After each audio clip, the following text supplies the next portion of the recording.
Hello again, everyone. I've finished another swatch book, so today is going to be a flip through of number 2 of my swatch books that I've completed. I will put a link down below to the last flip through. For some reason that's really hard to say. The last flip through that I did of the first finished swatch book. So let's go ahead and get started here. And so here we have the Schmincke Haze set, and then we have some random Schmincke watercolors here on this page. And that really definitely shows off the granulation of all of those colors. And here we've got some deep, deep light watercolors. And these I've definitely talked about several times on the channel, I love them. And then this is Schmincke's liquid watercolor, which I still to this day, let me see, I might have used it once or twice in a project, but I have not used it very much. And then we have some vintage Rembrandt pans. And again, these are not necessarily colors that I have used a lot. Part of why it's good to go back, at least for me, to go back through these swatch books is that I can see what I got, and then, you know, it's for most of these, it's sometime afterwards. So did I actually use those things? And these I have not used much at all. And then this is probably why, because I've been getting so many granulating watercolors around the same time. Why use non-granulating watercolors? These are some Masha's handmade watercolors here. And then here we have some Matisse acrylic paints, which you can kind of see some of the dimensionality here. These are the, I've forgotten what the heavy body paints are called from Matisse, but these are the heavy body paints. And then here is some Liquitex soft body paints and one So Flat from Golden. A lot of really nice colors in here. And the acrylics, pretty much universally, I've used all of these at least once. I've definitely been using acrylics a lot lately.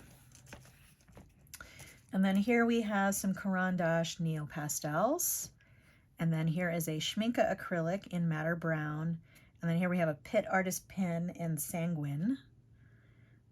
Because these are oil crayons, these Neo Pastels, I put a piece of parchment paper over the top so that they would not smudge and get onto the other page. And on the other page we have, I just attached that with washi tape here. And on the other page we have some Kramer products, mostly watercolor, and then one shellac ink in green. And the shellac ink I have not used, but I have been using the watercolors. Okay, and then here we have the Schmincke limited edition icy watercolors. And again, haven't been using these too much, with the exception of maybe the red. I think only the red is the one that I've been using at all. The red, which is really more pink, and the pink, which is more magenta or violet. And the violet, which is more blue. I don't know what's going on there. Okay. And then here we have some Schmincke super granulation sets. Here's the volcano set, the desert set, and the Shire set. I really should use these more as well because they're so beautiful. Really, really nice. And I'm actually appreciating the Shire set now more than I did when I first swatched it, because these colors are really versatile actually. If you do a lot of nature scenes and stuff, these are really, even though they're very close together, they're very versatile for that. All right, and then here we have the A. Gallo dot card. And if you're interested in seeing more of these, you can search my channel for the actual swatching video. So this was a two-page spread because that's how many colors were on the dot card. And I did end up getting 1 or 2 extra paints because of these swatchings. Which one did I end up getting? I've forgotten. I got one specifically because I love the way it was swatching out. And Zirconium Blue remains my favorite A-Gallo watercolor. All right, so here we have just some watercolor favorites for January through March of 2022. I don't know if I did another favorites this year. It was kind of a crazy year, so that's the only way I can put it. So I didn't really have a lot of time to think about favorites, and I kind of dabbled in a lot of different things and didn't really focus on anything in particular. But I am still loving the Isero watercolors. They're super awesome. The only thing that I have noticed, so I have put these in pans and then let them dry. They don't fully dry. I mean, I haven't traveled with them, so I don't know if they would be okay, but they do tend to stay a little moist. It's probably because they have honey in them, I think. And they really reduce down, like I would say by half. And that was a little surprising to me because they reduce, because they seem so pigmented, but they really do reduce quite a bit down if you're going to be drying them out in a pan. But still loving that powdery pink. Still my all-time favorite, I think, of this year. Okay, and then here we have some ocean paper watercolors, which they're very matte watercolors, and they're actually almost like gouache because they are somewhat opaque, but they're nice. Okay, and then we have some Roman Schmal here with, I don't think I ever profiled these on the channel. I was comparing 3 different browns: manganese, iron chrome, and hematite. So you can see how they're different. They're all very different. And then I had some Sennelier hard pans that I bought as pans. And I'm not quite sure, I can't remember what these were up here because I was clearly testing something. And then here we have some vintage oil pastels, which again I've covered with parchment paper so that it doesn't bleed onto the other side of the page. These I did kind of smear a little while I was swatching them, but these I've actually used. They work really well, and they work really well. That's all I can say. Oh, and these are some Daler Rowney oil pastels. Okay, so let's see. Roman Schmal. We've got, that's just one color, which is this Naples yellow reddish, Rembrandt burnt sienna, Shinhan, PWC greenish yellow, and then I have several Shinhan Pass colors, which again are more like gouache. Well, they're like a combo gouache watercolor. That's what they claim anyway. And here we have a few handmade watercolors. We have some Dashali watercolors, Deep Deep Light. This was definitely the year of handmade watercolors, because I would say that there are 3 brands that I bought from this year that are just amazing. One being Dashali watercolor, one being Deep Deep Light, and the other being Masha's watercolor. And Masha's is available on Etsy. Dashali is available on Etsy, and Deep Deep Light, they have their own website. They're all really, really pretty. Okay, and then I can't remember what LDBA stands for. I think it's some little small shop. And so this was a natural color called Thulit, but it's not very good for general usage because it does come off so much. And then this is a fluorescent pink, which you wouldn't want exposed to light because fluorescents are not light fast. And then here we have some Da Vinci watercolors, and then I was testing some stamps from one of my stationery supply unboxings. And these Da Vinci colors I've actually been using quite a bit too. And I do think that there is a slight difference between these 2 colors. I was talking about this a lot when I swatched them, are these really the same colors? I do think the lilac is slightly lighter in tone than the portrait pink, but they're so close. You really wouldn't need both. All right, so here we have some Isero watercolors again. Really, really beautiful. These are great watercolors, but again, they really reduce in the pans. That's something that I discovered over time. I live in a very dry environment in Colorado, so that could be part of it. But But yeah, I was truly surprised by how much they reduced. Okay, and then here we have a Yono neon orange marker, a Molotow acrylic marker. Love these. This is another discovery this year that I've been using a lot, the 15 millimeter Molotow markers. They come in great colors. Here's some more on this page. We've got 3 different markers, and then these were watercolor mixes with random gray. I think they were all random gray with some pinks and greens. Random gray has been a hit as well. And then here we have some paints from Red Bud Pigment. And again, these rub off a little bit. Mostly the Bearded Iris. The others are not too bad. Really pretty colors, but again, I just don't find myself gravitating towards them very much. Oh, and these are some that I never actually showed on the channel. These are, I think both segments of these I haven't shown. So I'll just show that whole thing, which is from here down. These are the Arteza gouache paints. So they're water-soluble gouache by Arteza. They had been out of stock forever, and then they finally came back into stock on Amazon, and I got them. They're pretty inexpensive, and they're actually really great. They do seem very highly pigmented and pretty opaque, which is what you want in a gouache. But yeah, they're really good. Again, I have not used them very much, but that's just because I think I'm a little afraid of gouache. Not afraid of it, but just like I don't really know what to do with it as much as watercolor, but I do want to get into it a little bit more, and this set is going to be really nice to have. And then here was another independent watercolor maker that I got some stuff from, and I haven't really been all that crazy about these, so I didn't really feel like I wanted to profile them. But if you're interested in who they are, it's Pure Pigments by Olevra on Etsy.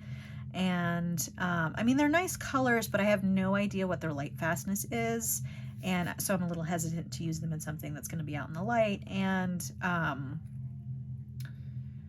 yeah, I mean, they're okay, but they're not the best handmade watercolors I've seen this year. And then we have some additional handmade watercolors by Aliona Creates. These are wonderful. They're really, really pretty in color. And then here, okay, so this is a continuation of what's going on this page, which was some of my favorite mixes this year. And these are still classics. And again, still obsessed with green and pink combos, and these are some mixes with green and pink. Especially love that one. All right, and then here there's some more Isero. I think these were so this is the Jackson's exclusive mixing set. I had a little bit extra of powdery pink and ultramarine and sateen, and so these all got mixed here on the page, which actually created quite a nice little color mix, which was nice to know. And no surprise, the one that I really like the most is this Nordman green here. No surprise there. And then here on the other page, we have Schminke Neon limited edition watercolor set. And once again, I haven't really been using these much. I do have them in a dedicated palette so that I could add them to things. But again, you know, they're not light fast, so I am a little hesitant to use them. And then this is when I tested different 15 millimeter markers, and Molotow is still my favorite. These others are okay, Posca, Montana, Liquitex. I mean, they all kind of have some different features to them, but definitely the favorite for my taste is still the Molotow. And then here are some Dashali watercolors. And these, I really don't think I used enough water to swatch these because they look pretty dry on the page. I wish I had used more water to kind of blend them out. But these are all lovely. Highly recommend those watercolors, those handmade watercolors, which are available on Etsy. Here are some more, along with some testing of some sketch pens, some sketch fountain pens. This is the test page that I used for that. And like I said, the Dashali watercolors, which are all gorgeous.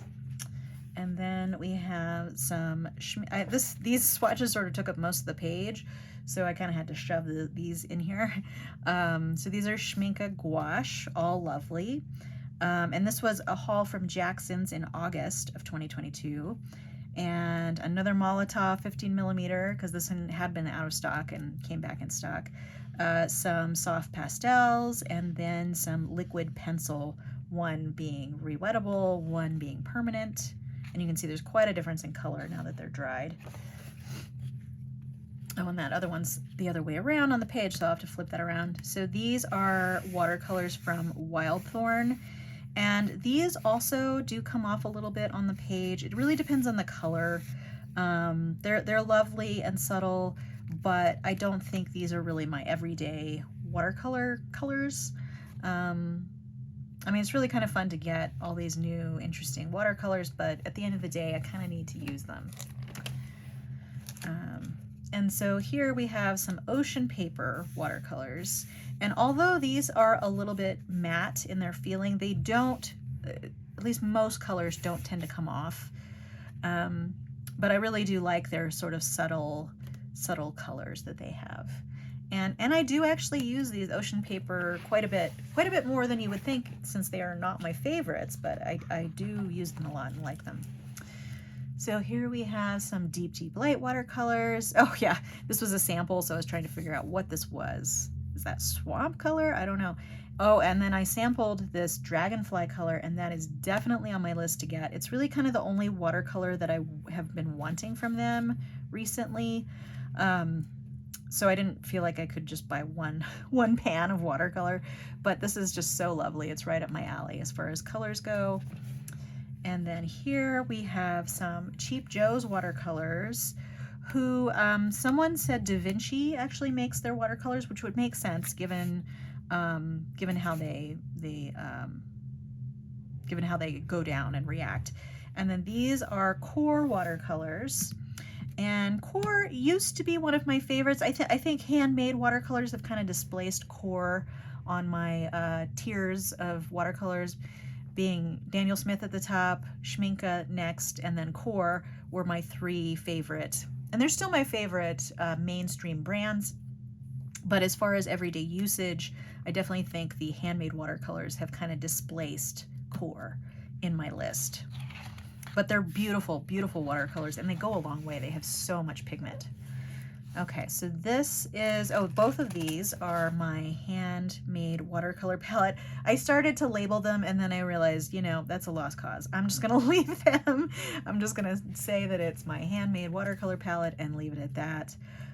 Here was me testing some different pens for water solubility. I was trying to find a non-water soluble pen, which is harder than you would think.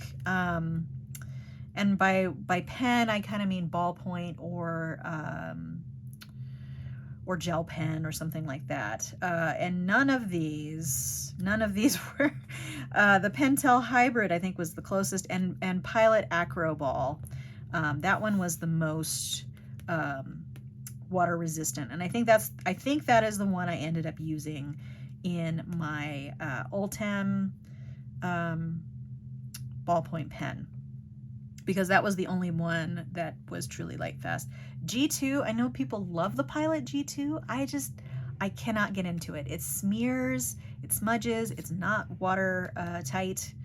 As far as light fastness, I don't know. This one is archival, and I'm not sure if it qualifies as waterproof or water resistant, but either way, Pilot Acro Ball is the one I found. Okay. And then here, oh, this is another one that I never showed on the channel. I think I thought I had totally screwed up the video, so I didn't actually put it on the channel, but here you can see Christy Rice's Making Art for Joy's Sake palette. It's a really lovely palette. When I got it and swatched it, I wasn't feeling it too much, but there are some really lovely colors in here. I especially love these two greens. These I could probably take or leave, but I do like the calm and the sweet as well. So I think these four colors alone are really good in there. And then on this side, I have some Da Vinci tube of watercolors, and then these are Kuritake's graphite watercolors, which are lovely. Really love those. Okay, and then the very last page here is some Tim Holtz Distress watercolor pencils. So this book really does contain sort of the things that I was dabbling with for the year. And these are lovely. Still recommend them. Been using them a lot. Really, really love them. All right, well, that's it for my Swatchbook tour. So this one's done. I'm going to have to start another one. And that's all I had for you today. So feel free to subscribe to keep track of future videos on my channel. If you enjoyed this video, give it a like. I hope to see you next time. But in the meantime, have a great day. Thanks so much. Bye.